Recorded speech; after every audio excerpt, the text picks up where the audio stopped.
India எப்போ போய் சேருது அப்படின்னு சொன்னால் 2015க்கு பிறகு இந்தியா பாகிஸ்தான் 2 பேருமே ஃபுல் டைம் மெம்பர்ஸாக வந்து இந்த எஸ்சிஓவில் வந்து சேர்க்கப்படுறாங்க.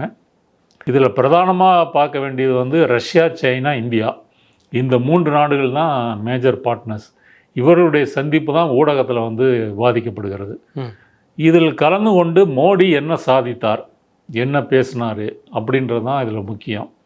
மோடியை பொறுத்த வரைக்கும் இப்போ இந்த ஷாங்காய் கோஆப்ரேஷன் ஆர்கனைசேஷன் வந்து மேற்கத்திய நாடுகளுக்கு ஒரு மாற்றான அமைப்பாக உருவாகணும்னு நினச்சாலும் கூட இந்த உறுப்பினர்களுக்குள்ளேயே ஒரு முரண்பாடு இருக்குது. யார் யாருக்குன்னு கேட்டிங்கன்னா இந்தியாவுக்கும் பாகிஸ்தானுக்கும் அது நமக்கு தெரிஞ்சது. அடுத்ததாக இந்தியாவுக்கும் சைனாவுக்கும் வந்து பார்டர் டிஸ்பியூட்டு, அதுவும் நமக்கு தெரிஞ்சது.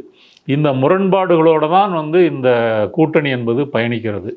இது ஒன்று.